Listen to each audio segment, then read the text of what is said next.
Salut à tous les amis, c'est Iluminati, on se retrouve aujourd'hui pour une nouvelle vidéo. Alors aujourd'hui, on va voir les radians, un thème qui fait partie des triangles. La mesure d'un angle en radian est égale au rapport de la longueur de l'arc de cercle intercepté par l'angle, entre parenthèses L, au rayon du cercle, entre parenthèses R. Je conçois que cette définition peut paraître pyro-barbare, mais vous allez voir, rien de bien compliqué.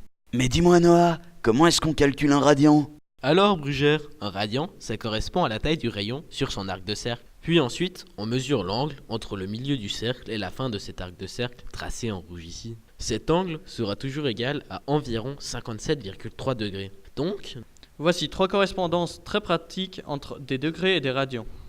Comme vous le voyez sur le tableau ci-dessous, il y a deux lignes. Une ligne avec des degrés, en bleu foncé, et une ligne avec les radians, en bleu clair.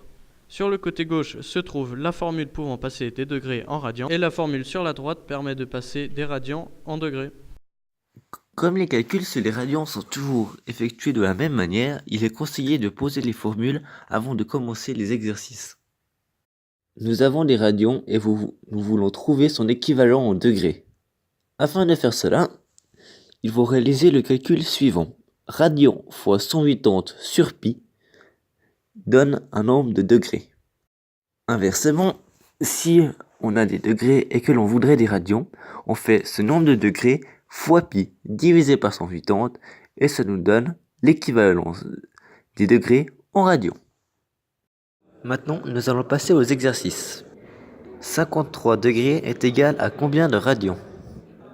Pour commencer, posez le calcul.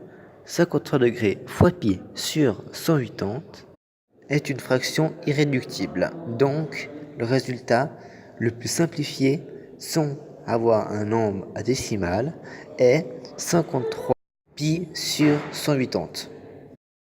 Deuxième calcul, la conversion de 225 degrés en nombre de radians.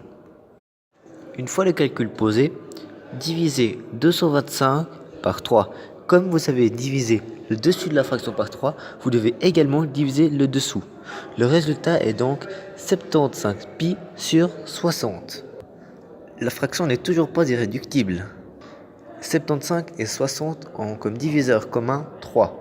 Donc redivisez la fraction par 3. Cela donne 25 pi sur 20. La suite est toute simple. Redivisez 25 par 5 et 20 par 5 et on obtient 5 pi sur 4. Ceci est la fraction irréductible. La conversion de 225 degrés en radians est donc de 5 quarts de pi. Pi sur 4. Maintenant, nous avons des radians et nous voulons des degrés. Le nombre de radians est de 9 huitièmes de pi. Combien cela donne-t-il de degrés? Posez le calcul. 9 huitièmes de pi fois 180 sur pi. Puis simplifiez-le. Après simplification, le calcul est 9 huitièmes fois 180. Comme il est très facile de multiplier des fractions, mettez le 180 sur 1. Faites 9 fois 180 et 8 fois 1. Le résultat est 1620 sur 8. Puis simplifiez le calcul. 810 sur 4 et 405 sur 2. À ce moment-là, tout ce qu'il vous reste à faire est de faire 405 divisé par 2.